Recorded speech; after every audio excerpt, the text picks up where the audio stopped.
Welcome back to another episode of the Remade Life podcast.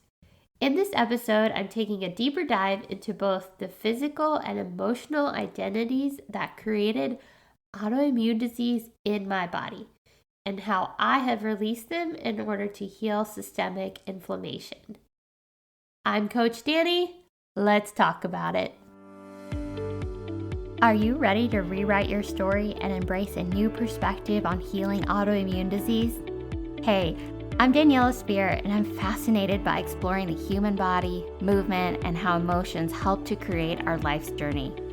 After a transforming experience helped me to heal over 15 years of autoimmune symptoms, I decided to share what it looks like to have a second chance at a more compassionate relationship with my body.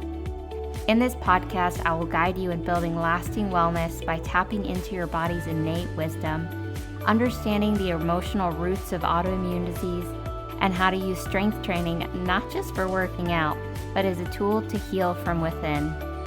So get ready to revive your most inner joys, rebuild your health, and reclaim your life. This is the Remade Life podcast. Hello. You might notice I'm a little stuffy. The winter sickness that everyone else seems to have picked up this season has finally gotten me. Being sick is not fun. I have a rather hard time sitting still, and resting when you're sick is not the same as resting when you're not sick. But finally feeling on the mend, just dealing with some congestion. So I apologize ahead of time if I sneeze at any point during this recording.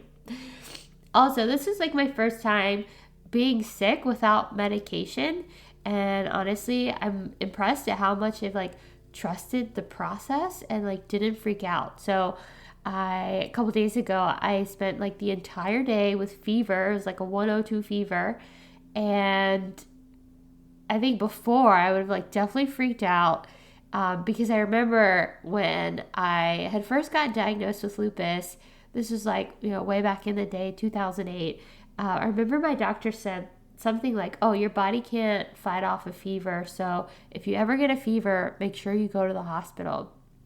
But in this process of massage therapy school and learning a lot more about holistic healing and understanding the body's processes from a different perspective, our instructor, he always says fever is a part of the healing process.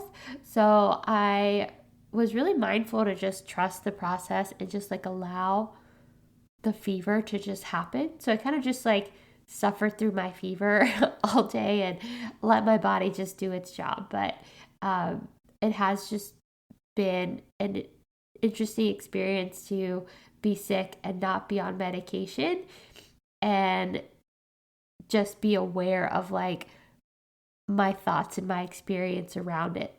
I can say that it's a lot better than I anticipated. So that's good. So hopefully that can provide hope for any of you. Okay, so last week I recorded an amazing episode with my mentor and friend Anna Hartman for her podcast, Unreal Results Podcast. She invited me to share about my journey through healing autoimmune disease and being medication free. And I shared about the emotional aspect of autoimmune disease that doesn't get talked about in the Western medicine space very often, and Anna's perspective on the human body and how all the systems interact with each other is so unique and so needed today. I mean, her teachings have been an essential part of helping me to understand my body and understand my symptoms and take a different perspective. And they have been a huge part of the reason why I've been able to heal my body and heal autoimmune symptoms over the last several years. And it was just such a good episode, such a good conversation. I'm going to link that that episode in the show notes. So make sure you take some time to listen to it because it was just such a good conversation. And that episode really inspired me to continue the conversation here and share a bit of the emotional healing journey that I have been on this past year. And then also continue the conversation from last week's episode on how emotions become autoimmune disease. So we talked about when you experience an emotion, and that creates tension in the nervous system. And if that emotion doesn't have anywhere to go, if it's not moved, if it's not released, if it's suppressed, repressed, that causes the nervous system to just stay in that flight or fight mode, because now there's this alarm in the body, right? The nervous system staying in fight or flight creates a cortisol response in the body. That's that stress hormone. And that creates inflammation. And over time, if that just low grade inflammation continues, that creates systemic inflammation in the body. And that is where we get autoimmune symptoms, right? So in 2022, I was dealing with a lot of mental health issues, and I was experiencing a lot of burnout. And I shared about this in episode 2 of Rewriting My Autoimmune Narrative. So this was like that experience that led me to release my sick identity. So sick Daniela. If you haven't had a chance to listen to that episode, or if you're new to my podcast, I would highly encourage you to go check out that episode, because it is very foundational to the things that I talk about now. So at that time, God had told me it's time to release your sick identity. And immediately this vision of a hospital bed, of a girl in a hospital bed came to me. And I knew that was me. And God was asking me to release her. And he said that it was time to release that sick identity and embrace my identity as a healer. And I realized in that moment that I had been operating out of this sick identity. And I had been making decisions for my life based on being sick for the rest of my life. And when you operate out of a sick identity, that is what you do. You plan for sickness, you plan for flare-ups, and you limit your life and what you can do based on the disease that you have. And you also tend to defend your illness. So you have a tendency to deny any connection to a mental or spiritual cause, and you're just sure that it's solely physical. And maybe you have felt angry at the suggestion of healing, or if anyone challenges you to think about life without being sick. And there's a part of you that knows that illness has given you some sense of validation, and maybe even connection with other people that are also sick, also have the same disease diagnosis that you were given, right? And the thought of healing scares you, because if you're no longer sick, then you no longer have a connection to that community, right? And that feels scary. So it's just easier to defend that illness and say, no, there's nothing that I can do about this. This is just what I have to deal with for the rest of my life. And I get it. All of those things are things that I have struggled with, and I've really had to wrestle with them since I came to face with the reality of I was living my life from the perspective of a sick person. And it was an identity, a physical identity, that God was asking me to release. And when I did, I initially first experienced so much gratitude, because being sick is not wrong. Okay, so don't hear me wrong on that, right? I'm not saying that if you operate out of this sick perspective that you need to just change that. No. What I'm doing is just bringing awareness to the thoughts and feelings that helped you create autoimmune disease, and the thoughts and feelings that we have as a result of then having autoimmune disease. And when I initially released that physical identity, I first had so much gratitude for all of the experiences that sick Daniela helped me to experience, because when you are younger and you don't know how to interact with the world, sometimes that sick identity is what helps you survive, what helps you get your needs met, what helps you receive love and care. And again, no, I'm not saying that, people that are sick or just wanting to get attention or wanting to get love, or, you know, that's how people get their needs met. Like, no, it's not an intentional decision, but it is from a biological survival perspective. Yes, it does. It does help you get needs met that weren't being met. And in essence, like, being sick was a survival state. And so you can be thankful. You can have gratitude for that sick identity. But when I released like that physical identity, all of these repressed emotions came up for me, and it was a lot of anger for my childhood experiences, and a lot of anger in trying to seek validation, and in trying to like reconcile all of this anger. Like, I know I caused my own family a lot of hurt, because it was like all of a sudden I was like really angry about all of these things, and they were things that we'd talked about before, but now I was experiencing them from a different perspective. And like, now I understood why I felt angry, and this was angry Daniela coming up. I have shared this before, that like when I felt like I released that sick identity, it's almost like I just kind of like glanced over at the corner, and angry Daniela was just there waiting, like, oh, is it my turn yet? Like, she had been waiting for me to acknowledge her, for me to interact with her, for someone to notice that she was there. But I think the physicality of chronic illness like kept angry Daniela hidden, which makes sense, right? Like, we're taught that like anger is bad, like you shouldn't be angry, like, right? Like, we have these preconceived notions about anger and how like it's bad. And so we want to hide that. And that is where the like physical expression of symptoms becomes necessary. And the problem was just that not everyone was ready to talk about those emotions as I was.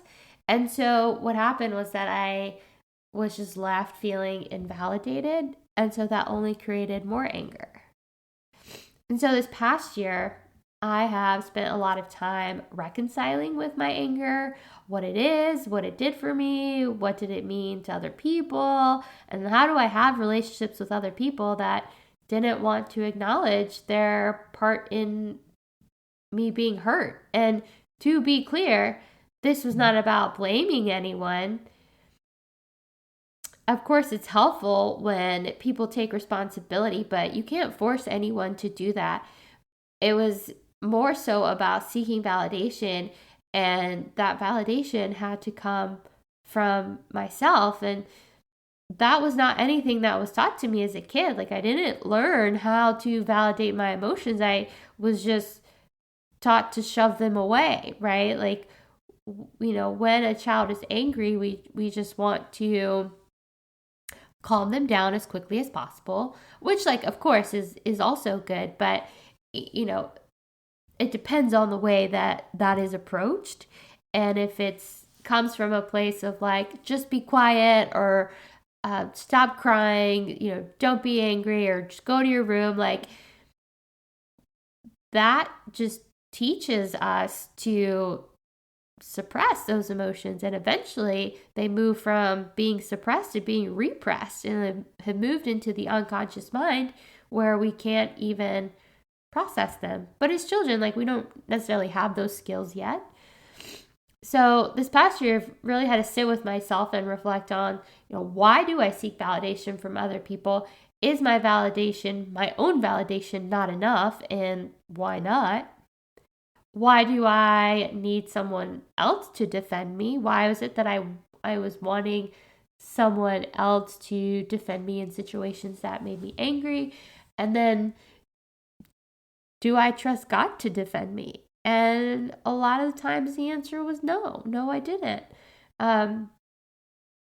So for me, anger really came up in this ruminating pattern. Like I would just ruminate on conversations and situations and scenarios that did or didn't happen.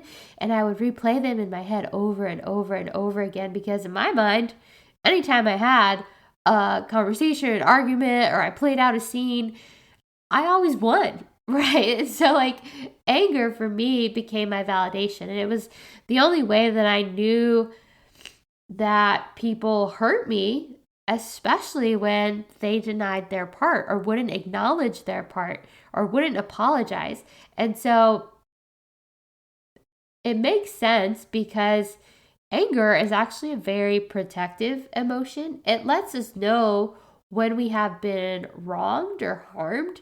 So feeling angry is not wrong in itself, but it does bring with it a lot of damage when we hold on to it. Damage to ourselves physically, mentally, emotionally. Anger is the source of systemic inflammation. When you think about someone who has very inflamed thinking, right? We use that term they have very inflamed comments or inflamed thinking. We kind of equate that to someone that that feels anger, has a lot of anger, is wanting to instigate anger, right? And it can actually also cause a lot of damage to other people around you. And trying to release anger almost felt like invalidating myself. And it felt like, you know what, I've received so much invalidation from other people. I'm holding my anger was the one way I knew how to validate myself. And it was hard for me to let go, because it was the only thing that made my pain and my experience very real to me. But after almost 32 years of carrying anger around, it was getting heavy. I wanted to forgive. I wanted to just this concept that people have of just let it go. What's that saying? Let go and let God. But I often found myself in people in conversations with people who are you just need to let it go. And how do you do that? Or you just need to forgive. I'm well, I am trying, but it's not working, right? And it didn't, I understood the concept in a very metaphorical way of just let it go, release it, forgive. But I didn't really get it in a very tangible or real way. How do I physically release this internal experience, right? So I started to ask, how do I forgive? How do I release without the other person doing their part, right? Because, for a long time, I wouldn't forgive someone unless they apologize to me. And, full transparency is something I'm still working on. But the issue is that I was waiting, right? I was waiting for someone to apologize. I was even demanding apologies in order to feel validated, in order to be able to release that, right? And what's that saying? It's something about drinking poison. Something unforgiveness is drinking poison and expecting the other person to die. Something like that, right? And it makes sense, because you're holding on to this, but you're if you hold that resentment, that anger, you hope that the other person will notice, right? And find remorse and want to apologize and acknowledge their wrongdoing, but it doesn't work that way. So in all of this reflection, I had this image of a tree come up. In all fairness, I'm currently reading a book about trees, so maybe that had something to do with it, but also maybe it was just perfect timing, right? And in this vision, God asked me to pick up this tree, but obviously it was a very heavy tree, and then I couldn't because it was like attached to the ground by the roots. And God said to chop it at the roots. And I didn't like that. Like, chopping it meant that the tree would die. And again, my anchor has been like the one real and tangible source of validation for me. It made sense in a metaphorical way, but like in a physical sense, was I supposed to like go actually chop down a tree? Would that release my long held anger once and for all? I don't know. So I sat with it for a few days, kind of like reflected on it. I journaled with it. I remember for a couple days, like anytime an argument or conversation that made me upset would come up, I would say, I'm going to chop this at the roots. And so for a couple of days, I was just like, in my head, was like chopping tree roots anytime something came up that made me feel angry.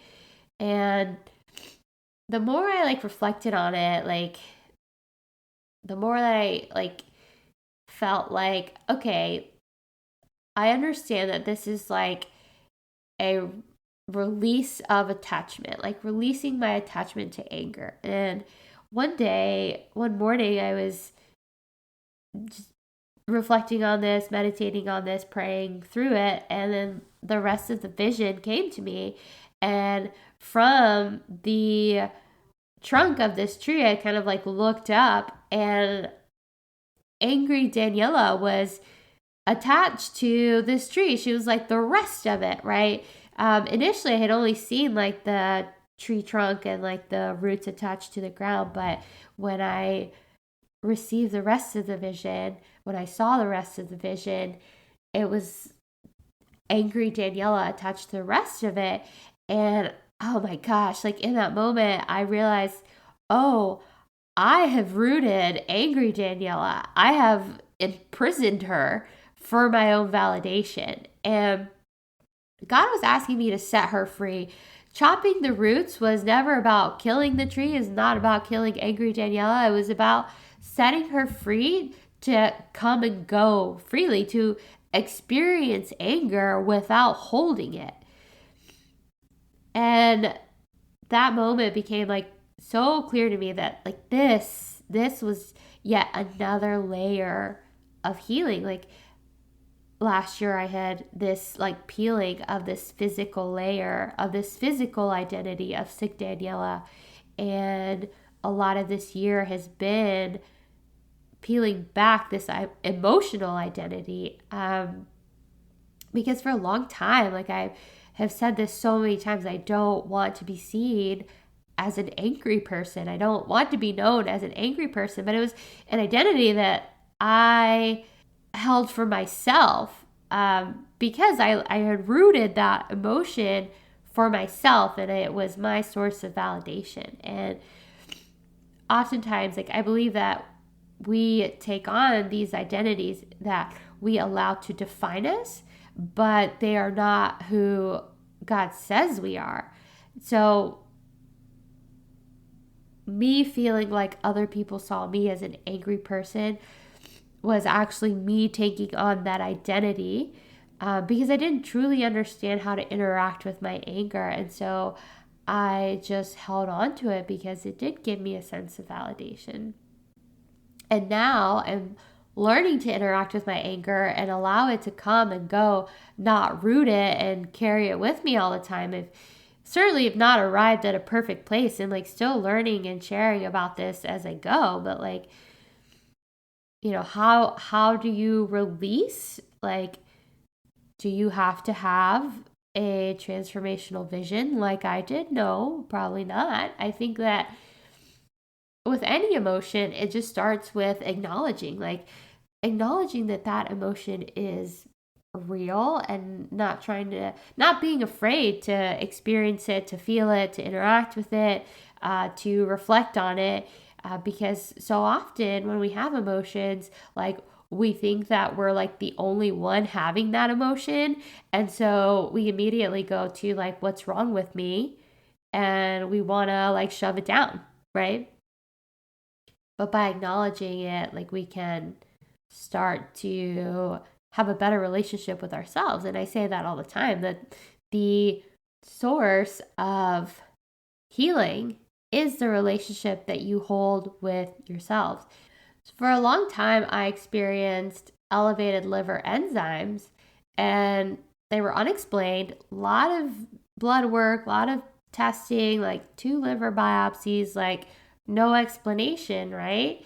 And then earlier this year, I was released from the care of my liver specialist, and I hadn't even begun to explore my anger. I had simply acknowledged it. So, like, at the end of 2022, so at the end of last year, when I had released this like physical sick identity and all those emotions came up, all I had done was just acknowledge them. And then my liver started to heal, which, like, the liver is the house of anger in the body. And like I said, I hadn't even begun to explore it, hadn't even explored what does releasing this look like. It was just acknowledging it. So don't be afraid to interact with it for yourself. I mean, this is not an invitation to put it onto other people, but just to explore it for yourself. Some of those ways, like, can absolutely look like what we think of when we think of anger, like rage rooms, or like hitting a pillow, or just having a good scream. But also, that can look like gentleness. That can look like compassion for yourself when you experience it. Moving it in your body, some like weightlifting, or even somatic practices, something as simply as just like assessing where do you feel it in your body and touching there, squeezing there, bringing sensation, like physical touch and sensation and awareness to that area, as if to say, like, hey, I see you, I acknowledge you, I validate you. Other practices can look like journaling, talking to someone. Therapy has been a huge help for me. And how you release it is going to be different for each person, but it all starts with having the grace to acknowledge it and not judge it, because as soon as you judge it, you want to push it away. But having that openness to interact with it, you invite in conversation with yourself, and you invite in understanding. So you start to understand, where does that feeling come from? Whether it's anger or a different emotion, you invite in that conversation of that understanding of where is this coming from? What is it trying to tell me? So has my life drastically changed since I've started having a better understanding of my anger? Like, no, not necessarily. I do feel like this sense of like physical lightness, in a sense, but of course, that doesn't mean that I don't still experience anger. I sure do. But from a place of compassion and like willingness to understand and not to prove. Like before, my anger proved that I had been hurt, which is why I held on to it, because it was like my evidence, right?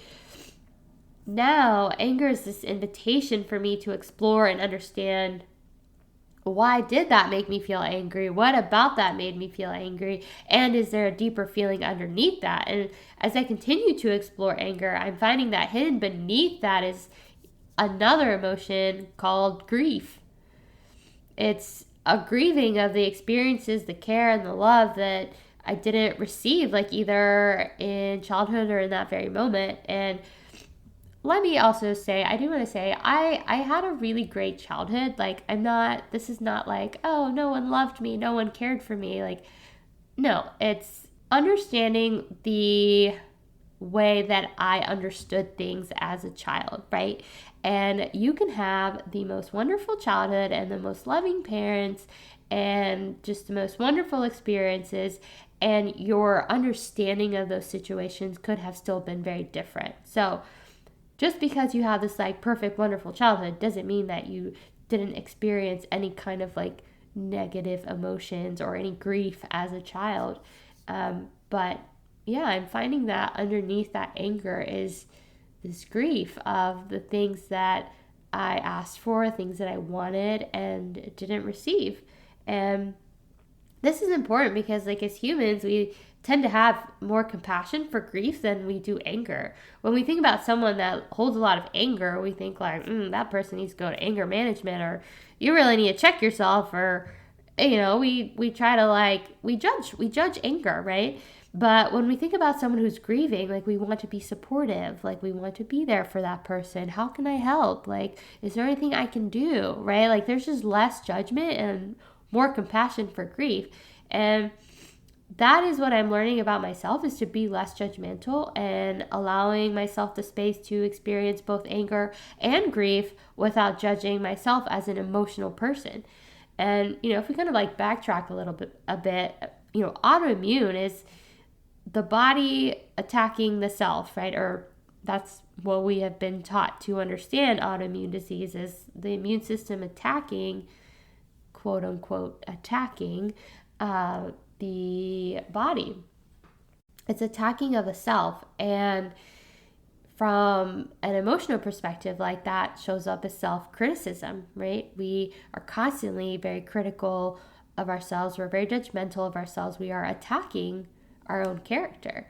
And there's anger and frustration at the self because self-validation was not taught to us. So that, judgment that we receive from others, we took on for ourselves. And, dare I say, autoimmunity is a learned behavior. Did we learn to attack ourselves from what was modeled around us?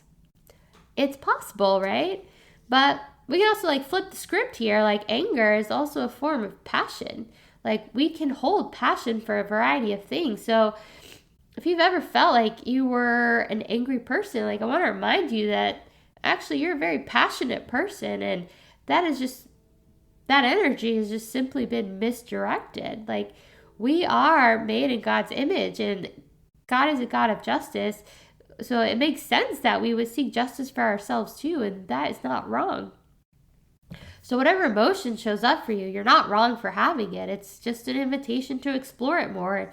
What does it feel like? Where does it show up? How does it show up? What is it trying to teach you? Because let me tell you, since being off of medication, I find myself in a lot of situations that bring up the same emotions that I experienced as a child.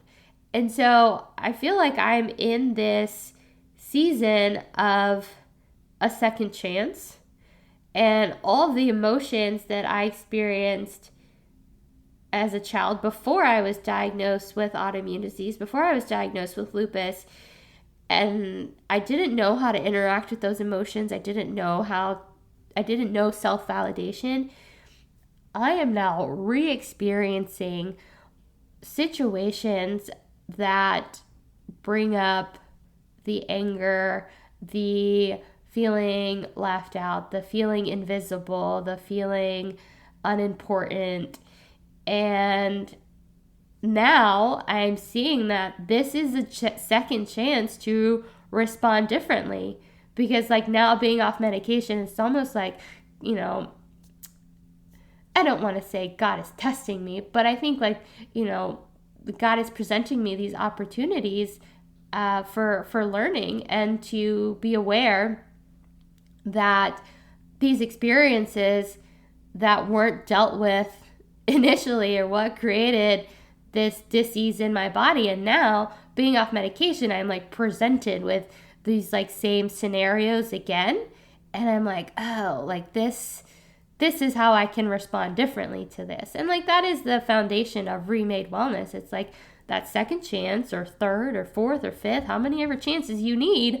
It's that second chance to respond differently to that emotion, to interact differently with that emotion, to actually have compassion, to have understanding, to have willingness to explore it versus just suppressing it. So I'm telling you, if you are wanting to start your medication-free journey, life will probably present to you those situations that created disease in the first place, and they are going to be an invitation for you to respond differently.